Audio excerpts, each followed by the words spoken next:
Southeast Radio's Business Matters with Karl Fitzpatrick.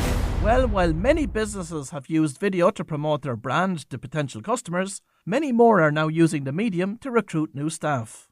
Fluent is a video production company that is helping businesses to create videos which help them to do just that. Dave McCormack, the co-founder of Fluent, joins us now to tell us why authentic videos can be effective tools for brands. But Dave, what is Fluent all about?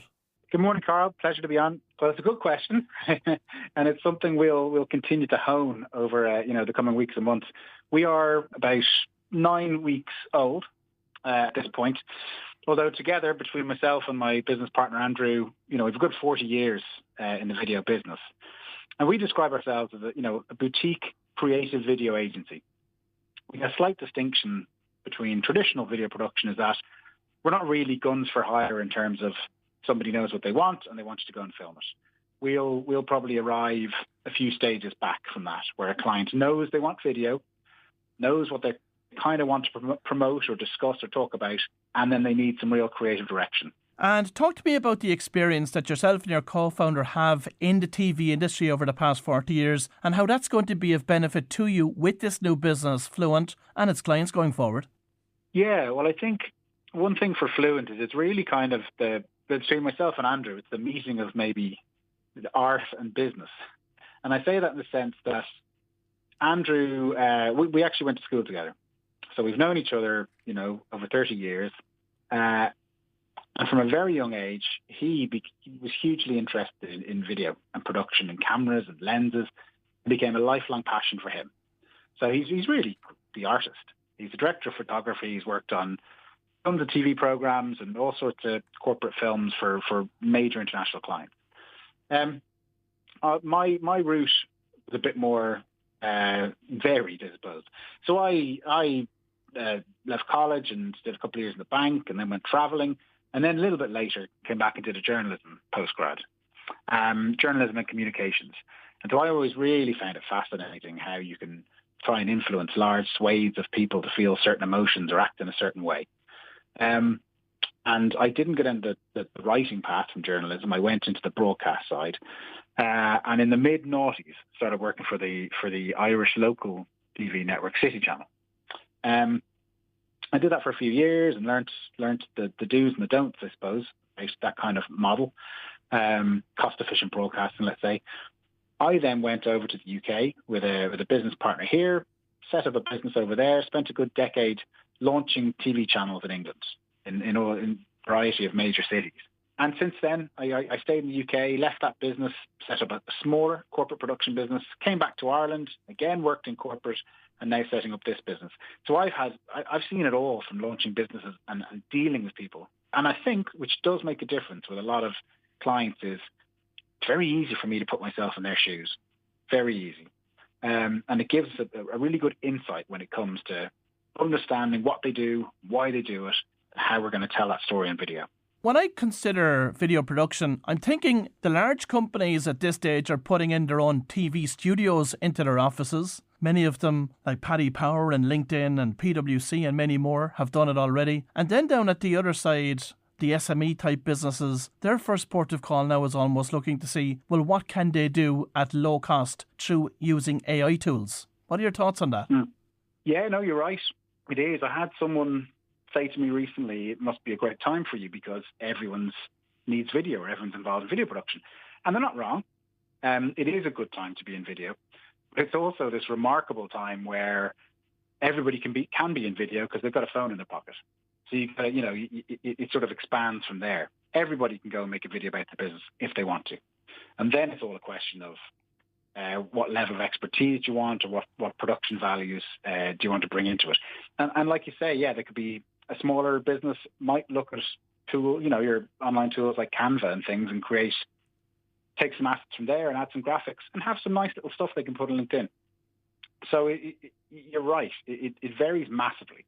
And as you say, a lot of the professional services firms and things are putting in studios. Now, you will find, I suppose, and we found it, and we know businesses that have put in these studios, and then, when they needed to cut costs, it's the first thing to go because unless they're really in the business, they might not be making the best of it or using it to its maximum effect and things like that. For us, it's really, we've worked on some big projects. We've got a couple in the pipeline that are very big projects. It really all comes down to days at work.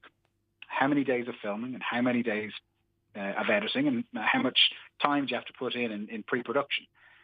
And so you can invest a lot in that and it becomes quite an expensive project.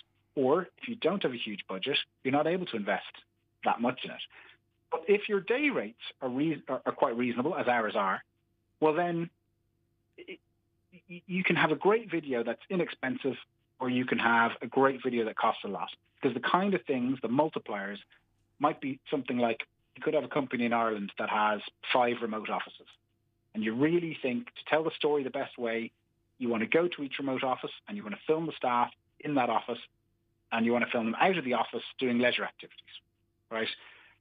Now that's going to start costing lots of money because there's lots of days filming. Or you could look at it and think, well, we've got all these staff in remote offices. We're going to get them all into Dublin for one particular day where we're going to film in the boardroom. So that's an example of how things can go from cost efficient to big numbers. But really, the model is just managing those variables. And as you say, your unique selling point really in this market is the creativity piece and providing direction in that respect. But equally as important as that, of course, is distribution and getting that video seen by as many eyeballs as possible. Yeah, absolutely. And we will play our part in that. So as I say, in those early days when we'll discuss the why of the business, and somebody might say they want an employer branding video, they want to attract employees, and we'll spend a lot of time trying to really understand what are those values and how do we get them across so it does become attractive. And we'll work with the clients on understanding where their audience currently sits and where they should sit and what's the best platform for that. We're not a marketing agency in that sense that is going to also then build in that social plan for you.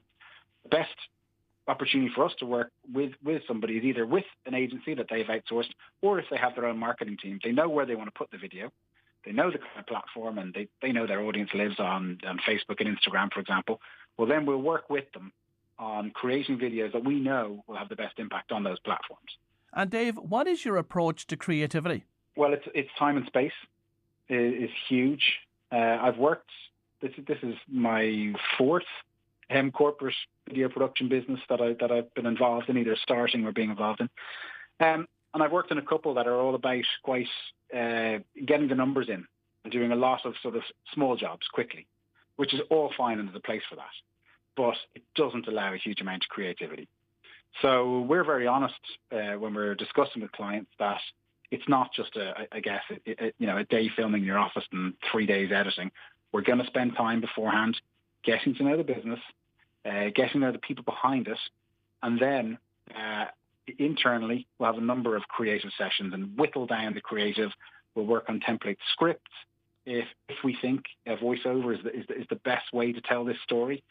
But really getting everything.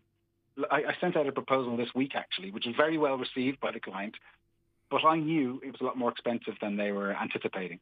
And that's because that work had to go into it.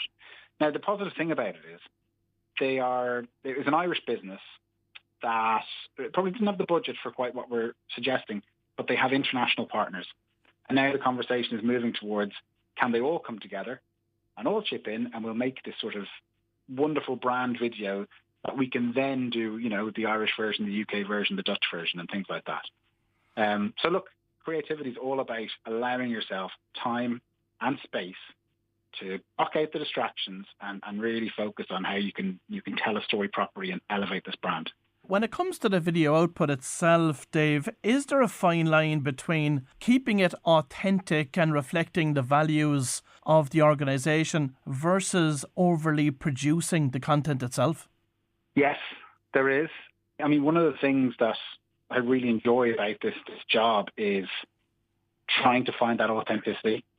I think it's one of the reasons video is taken off so much, is that I guess because people have so much access to brands these days, if you don't tell your story through video, you just put some words on your website, people are searching for that authenticity and they want to see it.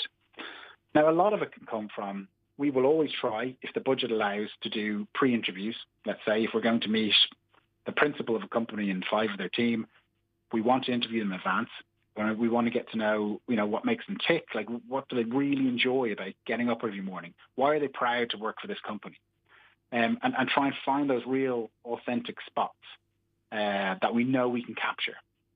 And that's the kind of thing we'll look for. It's very easy, especially with AI, it's very easy to be bland. It's very easy to trot out, to prepare for an interview and trot out some blandisms about the industry. And it's our job to go beyond that and really try and get to know who we're going to speak to, why are we speaking to them, and what's their story and what makes them tick, and why do they come into work every day. Now, you gave some examples about employer branding where companies and organisations are setting out with a view to attracting new staff. What about on the marketing side? Are you seeing much demand from clients that are looking to increase sales through marketing videos?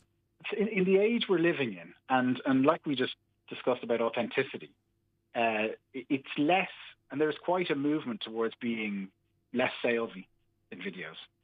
A real drive to be less salesy. The main thing about that video is attracting you to the brand, understanding what the values are. We all know that, the golden goose of the Gen Zers are attracted to brands that align with their values. So it's all about getting your values front and center. And that could be a general company promo, a brand film, or the employer branding pieces, which are huge at the moment. And they're really all about, capturing your imagination, giving you a glimpse of what it might be like to work there, or the origins of a brand and why they do what they do.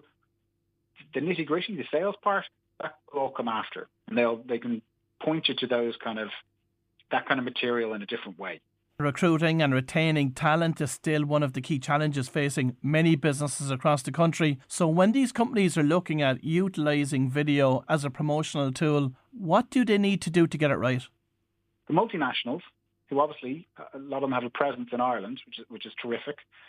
But capturing the essence of these companies isn't easy when they're based all over the world. So it's just so much comes into the planning. I think I've said to a lot of businesses before, it's not so much of an issue with the larger ones, but if you're committing to video, you've got to really take it seriously. It's not an easy thing for people to do. People don't generally enjoy, when a film crew shows up, shoves a camera in their face. Very few people will find that an enjoyable experience.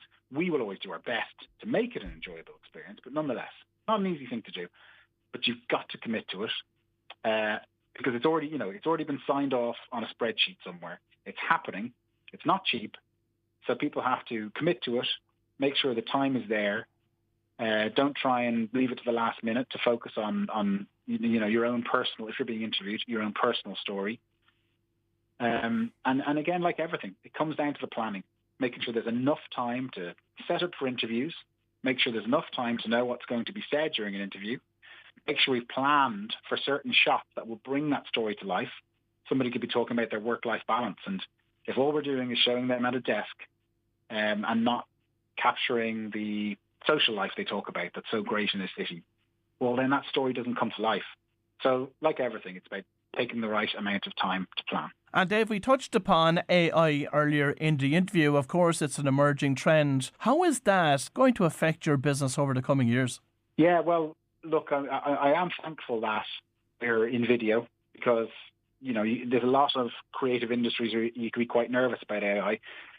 For me and for us, it's been a terrific help. Absolutely. You can never substitute creativity for what AI is giving you. It's simply, certainly for now, it's not strong enough. But it's a great tool to help you, to help the process, to put some structure on something, give you a few pointers and get something going. I mean, I might use a bit of AI if I've got an idea for a scene or a setup or a script. I will write it myself quickly in my own language and sort of brain dump it down. And I might get AI to just put a bit of structure on it. Just rearrange a couple of words, put a bit of structure. Help me out. Treat it as an assistant. Don't try and treat it as creative lead. And that can be in terms of writing. One thing I think is an absolute godsend is the ability for AI to help out with storyboards and shot lists. It is something that may have taken, obviously some people employ people, to design storyboards and draw them. For me personally, I would have spent a long time trying to find the right imagery that is needed to plug into a presentation or a deck to give a storyboard, and AI can just do all that kind of stuff in minutes. So thus far for us, it's been a boost, a boon, a massive help, and I'm a big AI enthusiast.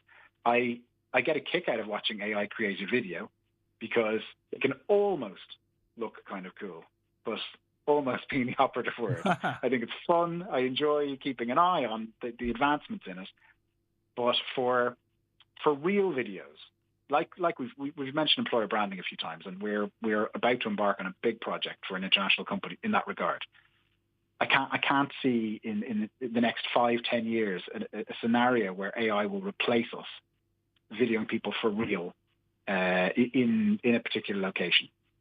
So in that sense, all the other aspects of it are just helping me do my job. I love it.